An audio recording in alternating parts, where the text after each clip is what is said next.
As a trooper, you better rely on yourself. Yeah, everything that you do, you're by yourself. It's a lot of lessons learned, sometimes the hard way. In one of the most dramatic trooper episodes ever. This is a machete. This was used in the assault. All right. Stop! Take me! Let's go! Brent, send me on template. Trooper Brent, send me on template. Not really a whole lot of information other than somebody has a hole in their face. On the ground. All the way down. All the way down.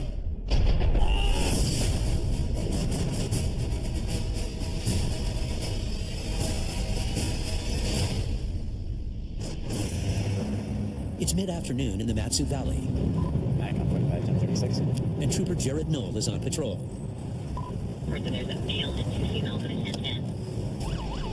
Also another complaint reporting a male was rammed by a car as he was flying across the parking lot.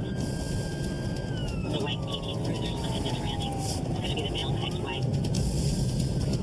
Well, we're going to a disturbance. One person was run over by a car. One of the males involved is on the roof. That's with law enforcement. 10-4, returning with 1098. So they're out with the suspect vehicle now. And he's by himself, so we're going to try to get there as soon as we can get through this traffic. Go the back way.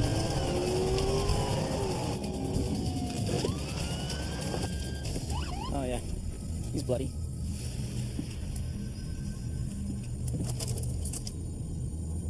Let's go. Get off the car, now you'll get tased. Get off the car if it's not yours. Maybe they think I'm taking this car. You guys are better off just leaving me alone. Dude. Maybe please just get off the car. Maybe. I swear to God, you are way better off just leaving me alone. Maybe. Honey. Please get off the car. Get off the car, now you'll get tased. On the activity side, right there, on the ground. One's coming. All the way down. All the way down.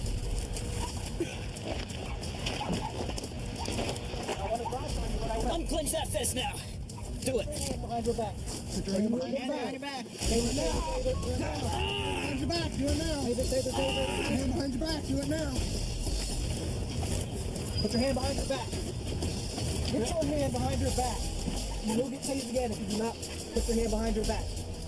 Thank you. There you go.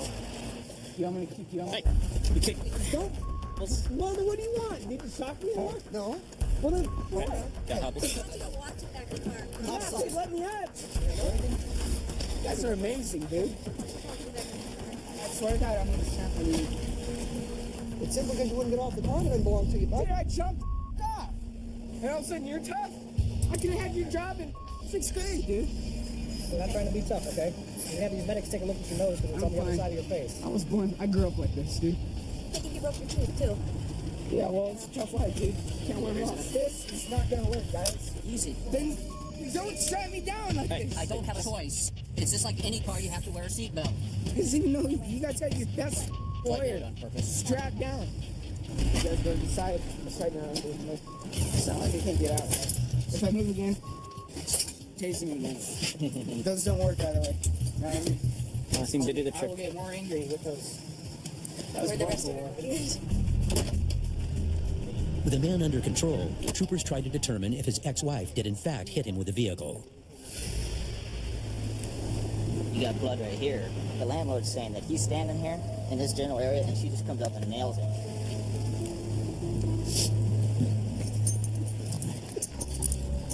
Show me where you were parked when he rolled over the hood. Right. I stopped, and he kept walking as I was stopping. He walked to about right here, and then when he realized that I couldn't do a complete stop, he rolled up over it. He came on this side of it. Car was in park, and he punched the panel right there. Hey, you guys see anything? They questioned several witnesses to see if the ex-wife's story checks out. So here's what we got. He comes out here drunk. He starts walking up and down here, challenging people to fight. Somebody took him up on his challenge. A female, but we don't know who. comes down, he gets a hold of her and he's pushing on her, and she just lays him out with one punch. So she was acting in self-defense. Yeah, he's the aggressor. Once medics check the man's injuries, troopers will charge him with several counts of disorderly conduct. And we're done here. Okay. It's one for the books. Some calls, they are just completely unexpected. He was making threats to the medical guy saying he was going to back kick them. I'm not even sure what a back kick is. Keeps the job interesting because there's no way for you to know what you're going to face that day. And Noel's shift is far from over. Swing shift in the valley is extremely busy. It's generally one call after another. Mail call on 911. All the information we have there is a mail that has a hole in its face. There's nothing further.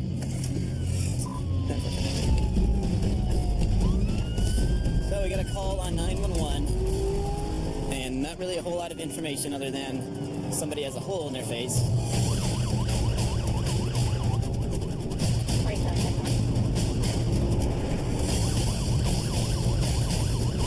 Back up 45. That's the vehicle.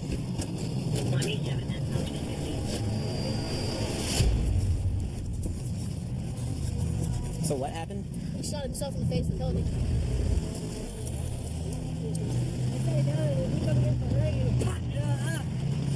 Open your mouth. Okay. Yeah, I see that. All right. Ambulance is gonna be here. They're pulling up now. Thank you, sir. Yep. They'll take good care of you. You can see the pellet still. Just that perfect symmetrical hole through the roof of his mouth. Take a moment, deep breath. All right. He'll be fine. You can see the pellet. It's not going to be a. Looks worse. It does look a lot worse than it really is. I guess he had been playing around with his pellet gun. Didn't realize it was loaded. It fired and pellet went right inside his mouth, up to the roof of his mouth. Be a whole nother story if it was anything bigger than that. Across the state, deep in the Alaskan bush, lies the village of Amonic. Ground zero for Sergeant Aaron Mobley. It's a huge adjustment, especially coming from an urban area. I've been to the interior, I've been clear to the southeast, and this is the most unique place I've ever worked at so far. With some of the most unique calls. Today, there's a report of a machete-wielding man on the loose. There was lots of blood splatter everywhere. The victim might have a broken jaw, and I mean, he really did a number on his face. So it looks like our suspect did actually use the machete and threaten to kill him. Is he in custody yet? Or? No, not yet. We tried looking for him and could not find him. With the suspect loose in the small village, troopers examine the evidence. This is a machete. This was used in the assault. This is what we found in the residence. You can see a little bit of the homebrew there at the bottom. Got a very pungent, distinctive smell to it. All these villages out west, they're all dry villages, which means you can't possess or import alcohol. So a lot of people manufacture it. And homebrew is just, essentially, a lot of people use fast-acting yeast, and they'll take the yeast, the water, the sugar, and they'll put orange juice or any other kind of juice for flavor. But you can definitely tell the alcohol content. It's hard to describe the odor. It's a very distinct odor. And, I mean, after you've been around it enough in the villages, you can pick up the odor of homebrew, right away. Sells out here for $50 a gallon. I'm going to see if I can line up a jail guard before I end up arresting my suspect. The village is so small, there are no full-time jail guards, so Connors must find one before making the arrest. If we can't find anybody, then I'm guarding them myself. Fortunately, the state has a probe, and the state will pay these jail guards to watch the prisoners for us. Hey, this is Trooper Connors. Did I wake you? I might have some work for you. I've got to arrest somebody. You don't have to, but you'll be helping me out. Oh, it's a little after 4. So you think you can help me out? Okay, got it. Thanks. Bye. With a willing guard, Connors and Mobley set out, hoping the suspect hasn't fled the village.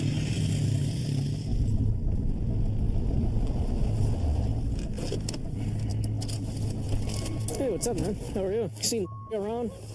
No, he's not here. He's not. Hi, Trooper. Hey, anybody home? Guys, Is inside? You haven't seen him? I don't know. Do you know if he's still here in Emo? He should be. Okay. All right, well, got it. See you guys. Nobody knows where he is. I mean, we spent like 2 hours looking for him yesterday. Okay, see if we can get anything else. Hi, how are you? We're chasing down something pretty big right now. Hey, have you seen... Went to see theirs once. Is that this place? Yeah. Thank you. We'll see ya. Finally, a lead. You never know when you tell a person that they're under arrest, how they're going to react, especially for a felony assault. Yeah, I mean, alcohol changes a person's behavior dramatically. Man, just the person I needed to speak with. I always keep bugging you, man. Yeah. Can I talk to you just for a few minutes, man? Get some lunch. No, I know, man. Hey, you know the stuff that happened between you and before? Well, there's enough probable cause, man, that I'm going to have to place you under arrest for it. Man, I mean, you understand that? It is, man. This is... All right, please. Just, I'm not gonna resist. I just want to smoke this cigarette because I know I'm not gonna smoke for a while, man. Come on, dude. Come on. Come on, man. You don't have to do this. Turns out the suspect was threatening another man with his machete during a drunken argument. Kind of relax for now, man. I know it's hard. I know there's a lot going on, okay? Just get me out of here. All right, man. All right. You do have to learn those cultural diversities and the cultural standings within the communities, and you try to incorporate those when you're making decisions out here. Back at the jail, the suspect's girlfriend isn't too happy about his arrest. Take me! Go home. Come on. No, I want to know why. You need to go home. I don't need to do anything. You have a choice. Either you go home or you're going to be in the jail cell next to him. All right? I know why. He's under arrest for an assault. I can't do this. Let me explain to you just what's going to happen. If you don't stay away, you're going to end up getting arrested, okay? And that's not that's not the answer. You have children to take care of. This is not the place right here to act this way. I'll take you home. I want to go. I'll just go right back. I'll come right back. When you come back here, you're going to go to jail. Hey! Get over here. You need to leave. Let's go.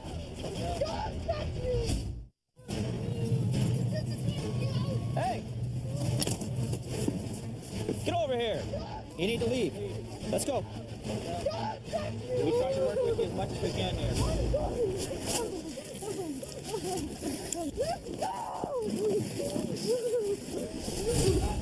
Give me the key. Stop. Stop. Stand up. Stand up.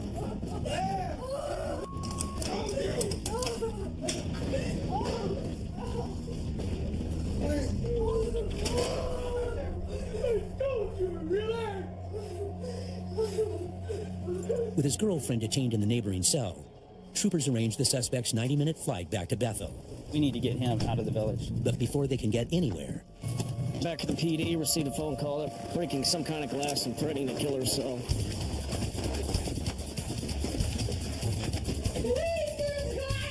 Yeah, well, you broke the glass. Stop. Come on, let's go. We're going to the other cell. You need to go.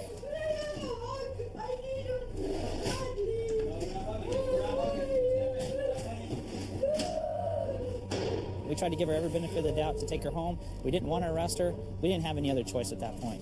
You know, we try to do as much community-oriented policing out here as possible, but when we have to do it, we'll arrest somebody.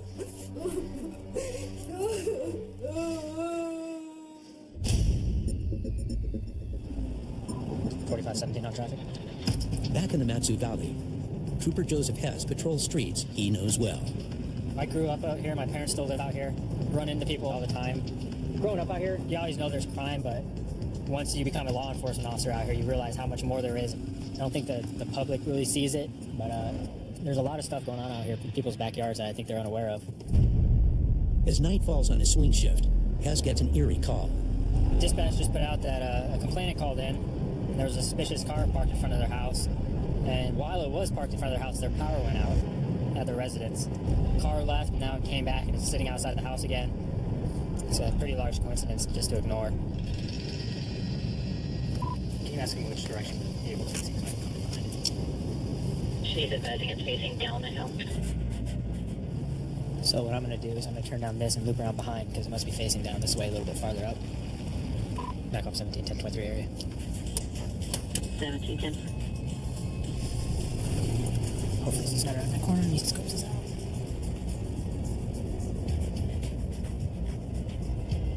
Green Honda.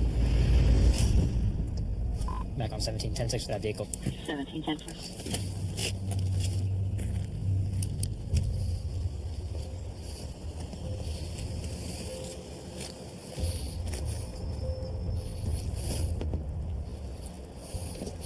How's it going, man?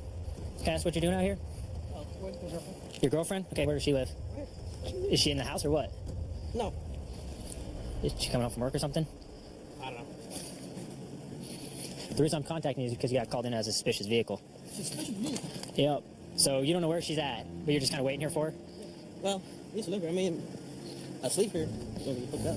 Does she know you're waiting for her? I had to text her. Okay. Hang tight for me. This dude's giving me kind of a lame story, saying hey, he's waiting for her to come home and they're dating, but he doesn't know if she's home or where she's at. He's just waiting outside of her house. So we watch him while I go talk to them inside the house. Hey, man, can I come in? Yeah. So your guys' power's not working? No. And we called the person and he said that we could go outside and do it, but you're too big outside. So that's your ex-boyfriend outside? Yeah, but long time, like in 2009. Because I just talked to him. He said you guys were still kind of dating off and on, and that he's... He's married.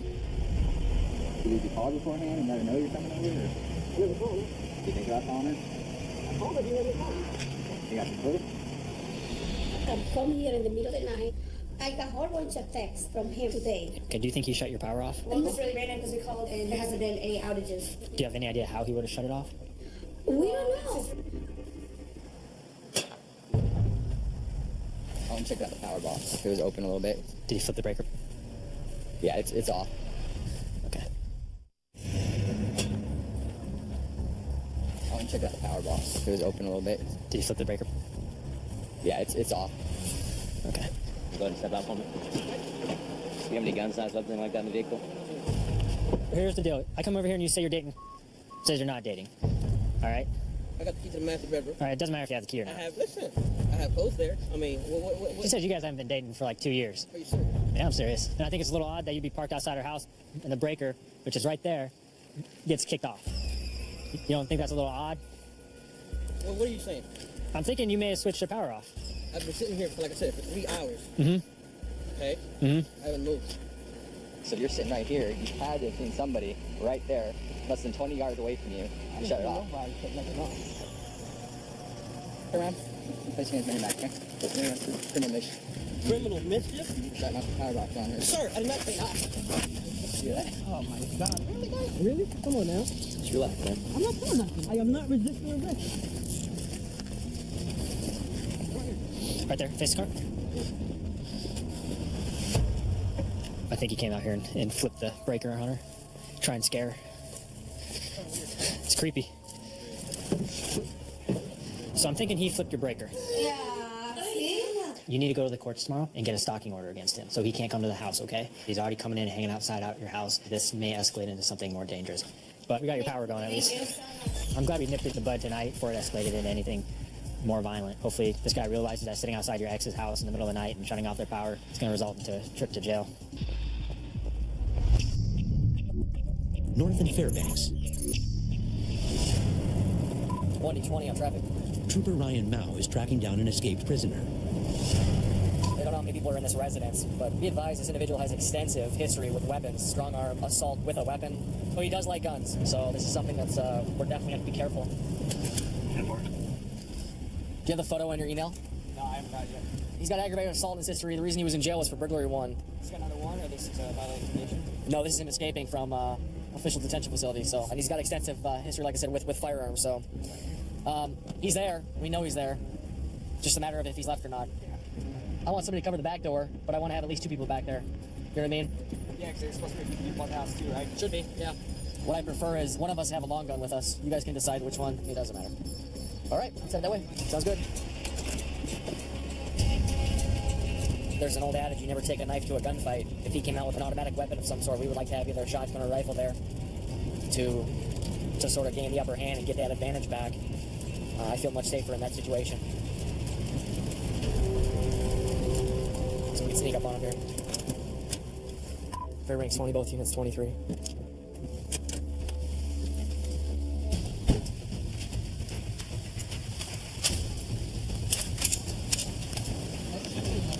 Right there? Yeah. This way, guys, this way.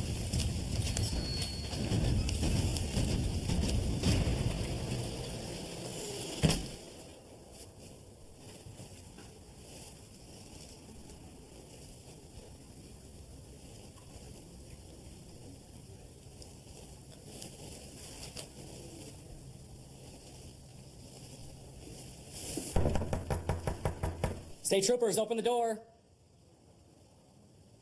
I hear you in there. Alaska State troopers, open the door.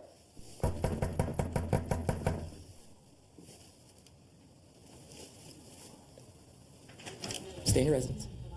Shut the door. Stay in your residence. State troopers, open the door. You need to open the door. We need to talk with you. We need to find, and if he's here, we need to talk with him as well. If you have been there, you're harboring a fugitive. We need to know what you're doing with him. Okay, well, I'm not really sure what to do.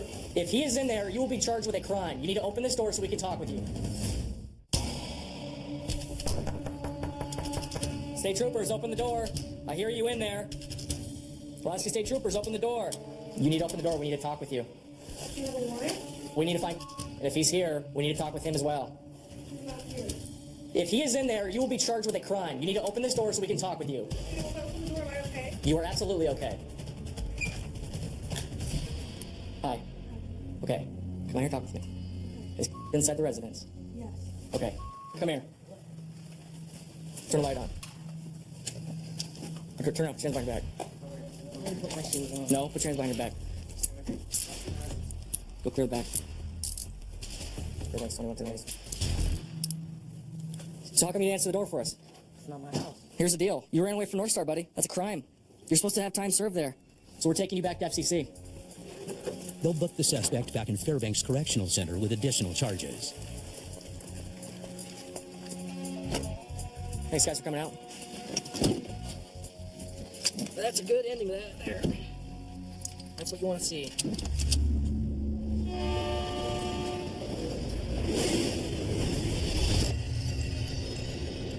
Back in the Matsu Valley, Trooper Lane Wraith is working to stop crime before it happens. Caller received an anonymous tip that there's a person selling brass knuckles. There's about only one purpose for those things. Basically, when you punch somebody in the side of the head with them, instead of connecting with your bones, it's connecting with metal. So it can do substantial damage. Basically, it turns a misdemeanor assault into a felony. It's cabins all in a row, a fairly inexpensive rent, multiple occupants. We go there quite a bit for assaults and break-ins. It's an area he knows all too well. Confirm one subject was holding a knife on another.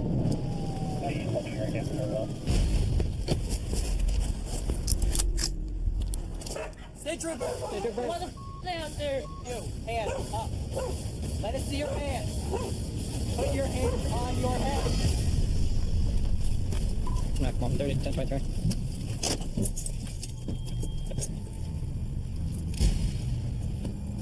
Alright.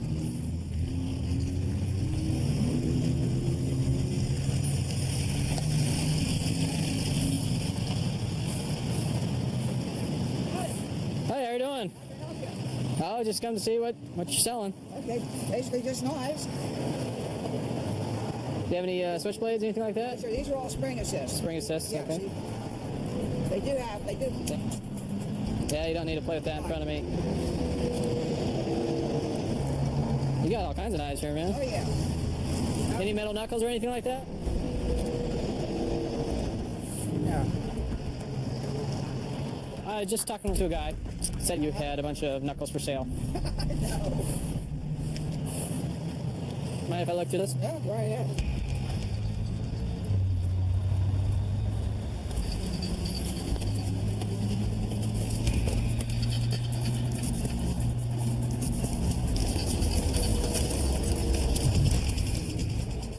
So why were you lying to me? I forgot about them.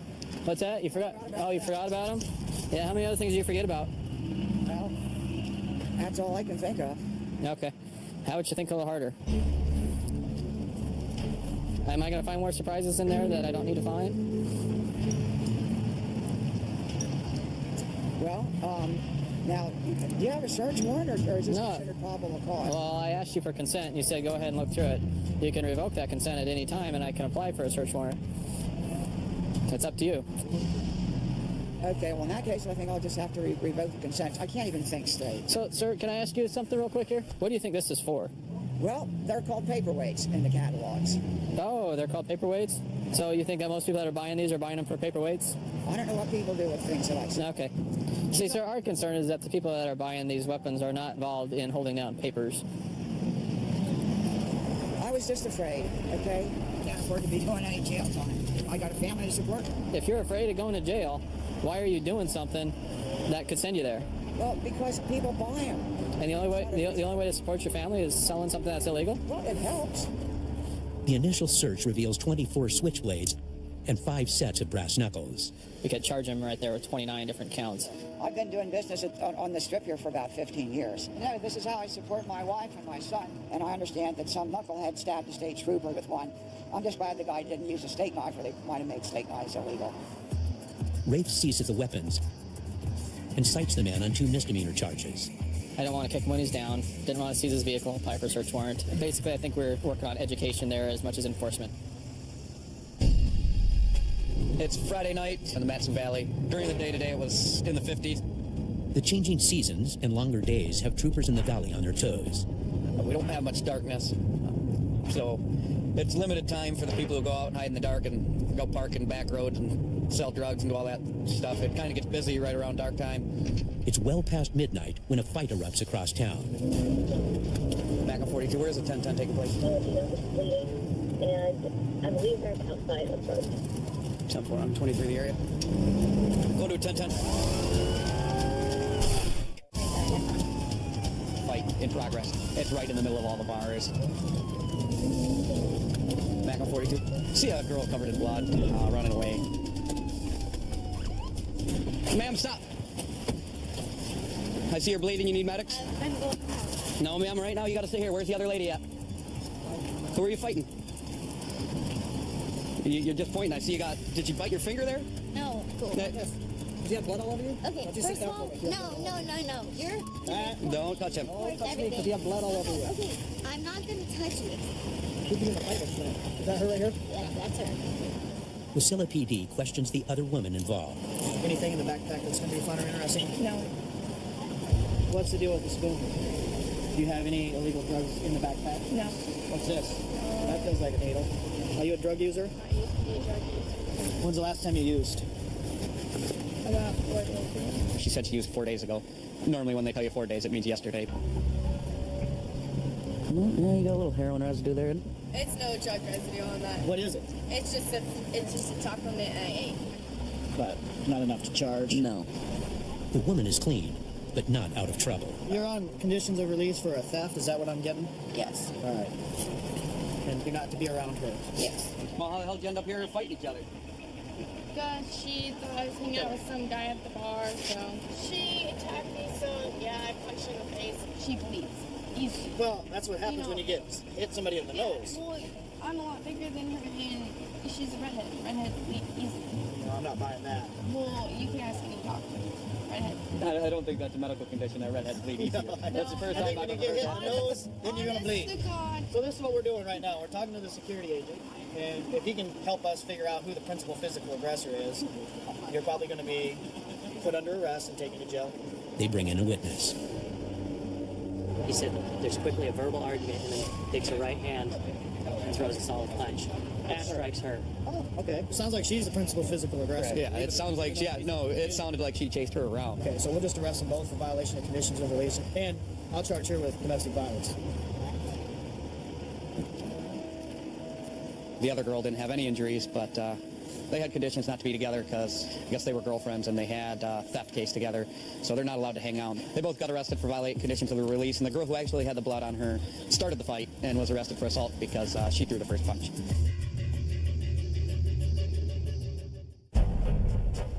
These are the Denali Wilds, some of Alaska's most pristine and untamed lands. It's not snow machine tracks, it's fresh bear tracks. And veteran wildlife trooper John Simeon's office. We're gonna have to go over there. Man, I have a terrible job, don't I? I'm stationed out in Glen Allen. Been here for the past 10 years. You know, there's something really that's surreal about Alaska. I mean, it captivates you. And, you know, all the years I was in the military in the lower 48, all I dreamed about was coming back home. And with the end of winter, Simeon prepares for the start of the spring bear season. We're on our way for a spring brown bear patrol. We've had some really warm days of over 60 degrees, which is beautiful for us, but with the warmer conditions, it forces the bears out of the dens. It's black bear, brown bear, and everybody's coming out trying to get their spring bear for the year. So as Alaska Wildlife Troopers, our job is to come out here and catch the poacher who's deliberately breaking the law. But this isn't Simeon's first visit to bear country. You smell it? Bears stink. You can smell him now. He's here.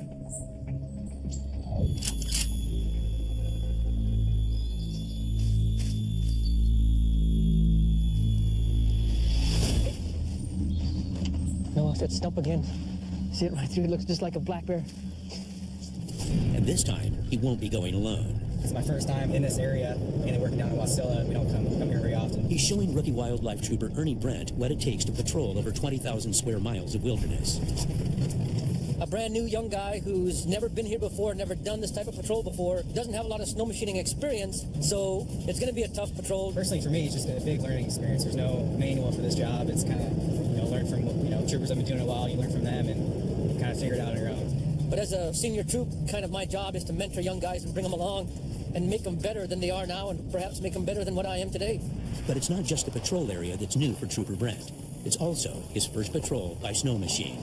It's not something they teach at the academy. They don't teach you how to ride a snow machine or a four-wheeler or ride a riverboat or anything like that, so. How much snow machining experience do you have, Brent? I rode a lot when I was a kid. Okay, one of my partners told me that once. $7,000 later, I found out that a lot meant an open field in a flat parts of Kansas. They head out across 50 miles of snow-covered terrain. 30 minutes in, the patchy conditions get the best of the rookie. Now he got stuck. Brent sunk his nearly 500-pound machine deep into the spring snow, and in an area home to hundreds of hungry brown and black bears.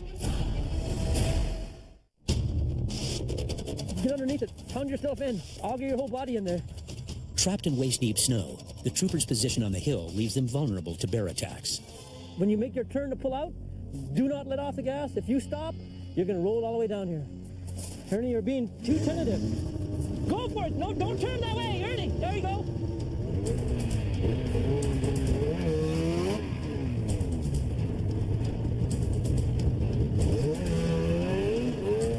There you go. Back on packed snow, they head out in search of their bear hunters.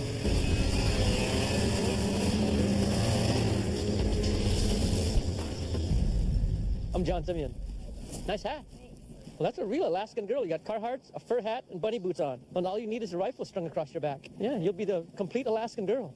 After introductions, Simeon gets down to business. You guys got your hunting licenses on you? Oh, we forgot something. I can show you some silver bracelets if you want to trade.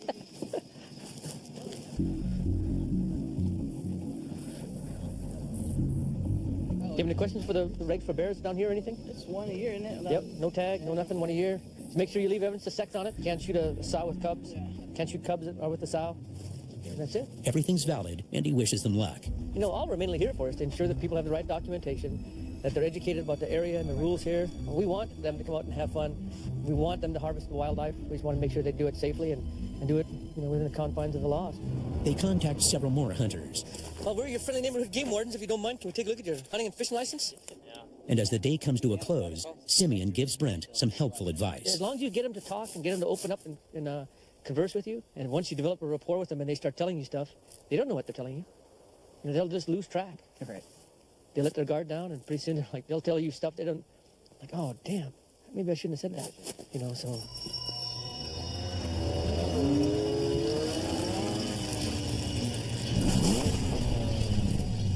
It was a good trip. Probably didn't see as many bears as we wanted to, or hunters, but we still contacted a few people, and hopefully just our presence out here, made a difference and prevented anything from happening. But moments later, Simeon spots suspicious activity. Just got some folks doing a little bit of hinky activity, and for passengers getting out, running to the side of the road, running back, so we don't exactly know what he's doing.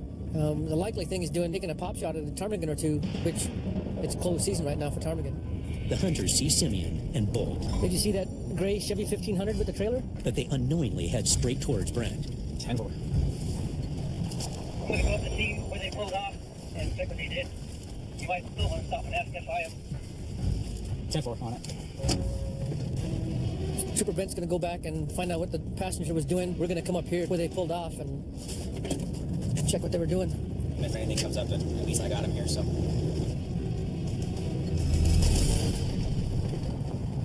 They were this side of the mile marker sign.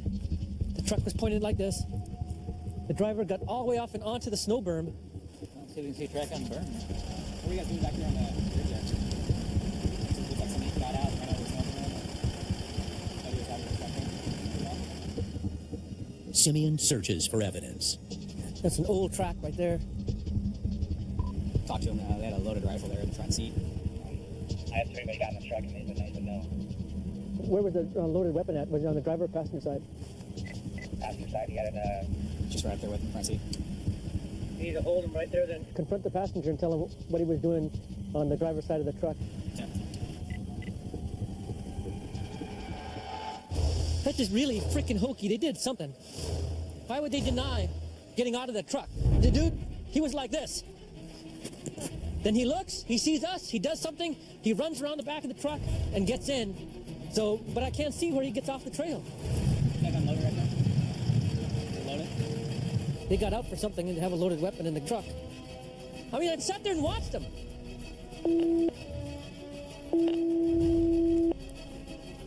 Brent, Simeon on simplex.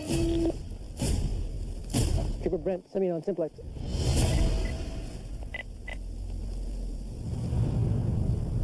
Brent? 10-4. He said they were just scoping. They said they saw something looked like to the left of their vehicle, and that's all that they said. Okay, yeah, we can't see any sign over here either, so just get their names and let them go. Yeah. There's no brass, there's no nothing. They didn't shoot nothing, they were just being stupid. Well, we got a big show of force anyway.